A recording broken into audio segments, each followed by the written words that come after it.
Welcome to Democracy Now!, democracynow.org, the War and Peace Report. I'm Amy Goodman. More than 700 refugees have drowned in only 3 days as border crackdowns across Europe have forced refugees to make more dangerous journeys across the Mediterranean.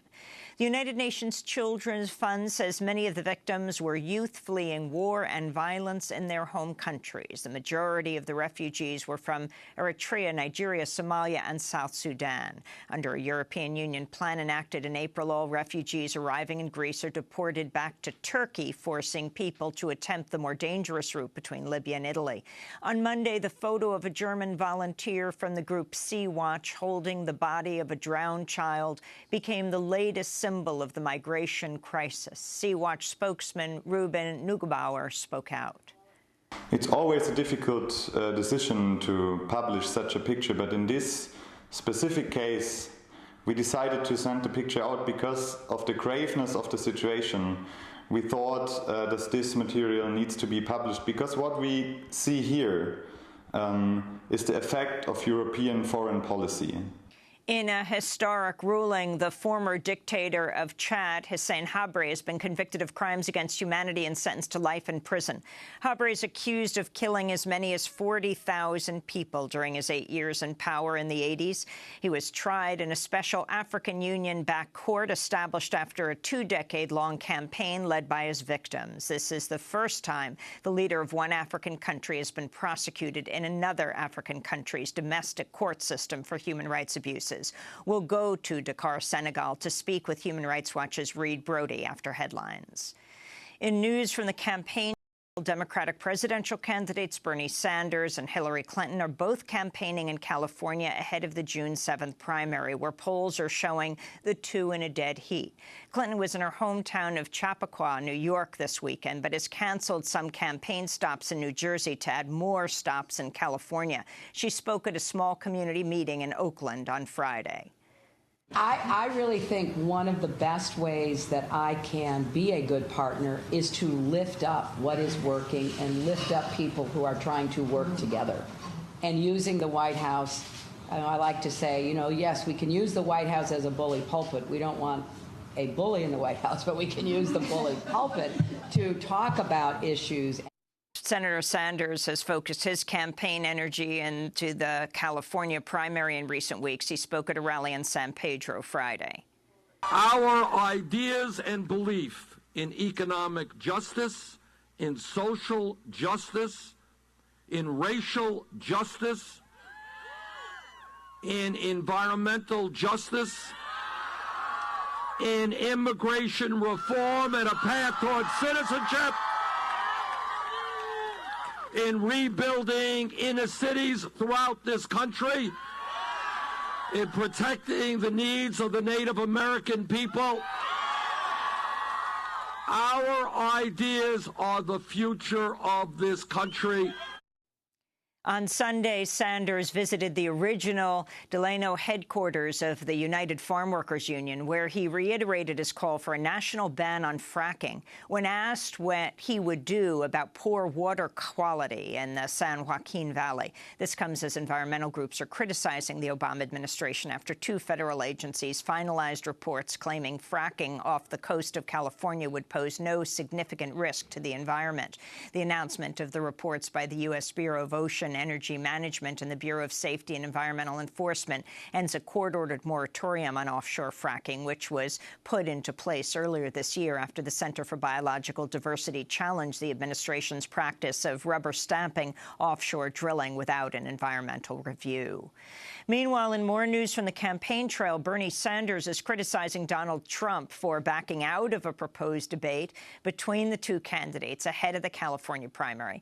Donald Trump first agreed to the idea when it was proposed by Jimmy Kimmel during an interview last week on his late-night show. Sanders quickly signed on to the idea, but Trump then backed out of the idea Friday, saying in a statement, quote, "Based on the fact that the Democratic nominating process is totally rigged and crooked Hillary Clinton and Deborah Wasserman Schultz will not allow Bernie Sanders to win, and now that I am the presumptive Republican nominee, it seems inappropriate that I would debate the second-place finisher," Trump said.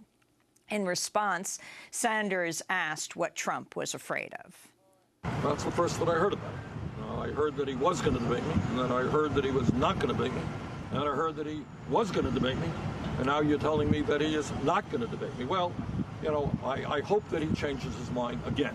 I mean, Mr. Trump is known to change his mind many times in a day. And I would, you know, Trump goes around, he's a bully, he's a big, tough guy. Well, Mr. Trump, what are you afraid of? Meanwhile, Donald Trump is being forced by a federal judge to release internal Trump University documents amidst an ongoing lawsuit arguing the defunct for-profit school defrauded students. On Friday, Trump went after the judge, Judge Curiel, during a campaign rally in San Diego. I have a judge who is a hater of Donald Trump, a hater. He's a hater. His name is Judge Curiel. The judge, who happens to be, we believe, Mexican, which is great. I think that's fine. You know what? I think the Mexicans are going to end up loving Donald Trump when I give all these jobs, okay? That was Donald Trump speaking in San Diego. Outside the rally, thousands of people protested Trump's positions on immigration, which include building a wall across the entire length of the border and deporting 11 million undocumented immigrants. At least 35 people were arrested. Trump says he's planning to release the documents on Trump University today. He's also expected to announce the names of the charities selected to receive the $6 million Trump says he raised for veterans. Meanwhile, Donald Trump is facing criticism for referring to Massachusetts Senator Elizabeth Warren as Indian and Pocahontas multiple times last week. Senator Elizabeth Warren says her family is part Cherokee. Trump's comments have sparked protests from indigenous people, including Cree Nation reporter Nicole Robertson, who yelled that Trump's comments were offensive in the middle of his speech in North Dakota last week. Robertson later spoke on MSNBC. You look at the number of women that have been victimized through either missing and murdered Indigenous women. That's happening continent-wide, human trafficking. And so to use the word Pocahontas, it brings to mind derogatory comments that are not, in this day and age, a word that's just not usable. Meanwhile, in Argentina, ex-dictator Ronaldo Bignone and 14 other former military officials have been sentenced to prison for their role in the secret 70s international kidnapping plot known as Operation Condor.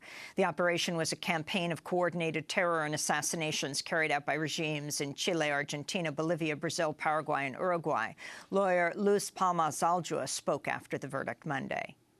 This ruling determines not only that state terrorism in Argentina was a criminal conspiracy, but also the repressive coordination with other dictatorships. These states worked together illegally to maximize efforts to persecute the political opposition from each of the dictatorships, and to disappear or eliminate those who were considered to be with subversive groups who confronted the dictatorships in Southern Cone countries.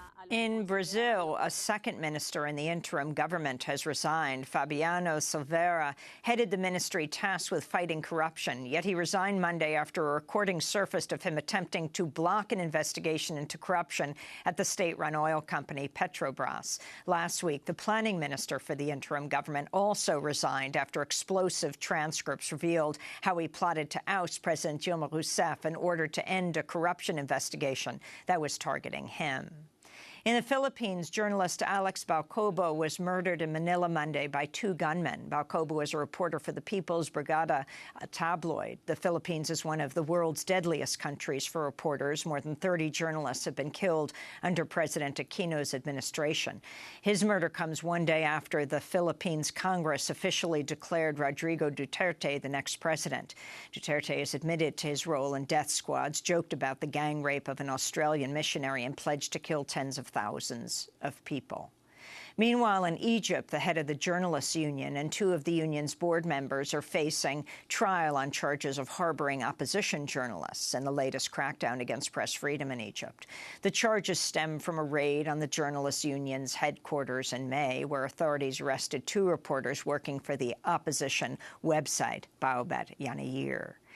In Iraq, more than 20 people were killed in a series of bombings in Baghdad Monday. The attacks come amidst fierce fighting between U.S.-backed Iraqi forces and militants with the self-proclaimed Islamic State over control of Fallujah, which was seized by ISIS in 2014. French railway workers are set to join the growing strikes, which are threatening to immobilize the country amidst protests over labor reforms. Last week, workers at refineries and nuclear power plants went on strike, creating fuel shortages across the country. Unions are protesting reforms that would make it easier to fire workers, among other provisions. France is slated to host the Euro 2016 football championships next week. Former U.S. Attorney General Eric Holder has said NSA whistleblower Edward Snowden performed a, quote, public service by leaking documents revealing NSA mass surveillance. Holder made the comments while speaking on a podcast hosted by David Axelrod. We can certainly argue about the way in which Snowden did what he did, but I think that he actually performed a public service by raising the debate that we engaged in and by the changes that we made. This comes as Edward Snowden is calling for an overhaul in whistleblower protections after former senior Pentagon official John Crane has spoken out publicly about his superiors breaking the law to punish a key national security agency whistleblower for leaking information about waste mismanagement and surveillance. To see our exclusive broadcast interview with the former Pentagon official John Crane, go to democracynow.org. And after nearly 7 weeks on strike, tens of thousands of Verizon workers have declared victory. It was one of the biggest U.S. strikes in years as workers fought Verizon's efforts to cap pensions, cut benefits, and outsource work to Mexico, the Philippines, and the Dominican Republic. Under a deal announced on Monday, workers will receive a nearly 11% raise over 4 years. The deal also decreases Verizon's ability to outsource work. Last week, Verizon worker Pamela Galpern spoke with Democracy Now! About the strike.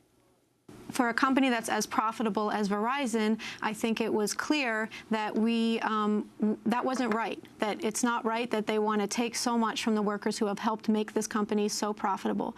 This strike is really about keeping good jobs here, and it's about our families. It's 39,000 workers on strike, and it's the families of all of those workers. And those are some of the headlines. This is Democracy Now!, democracynow.org, The War and Peace Report. I'm Amy Goodman.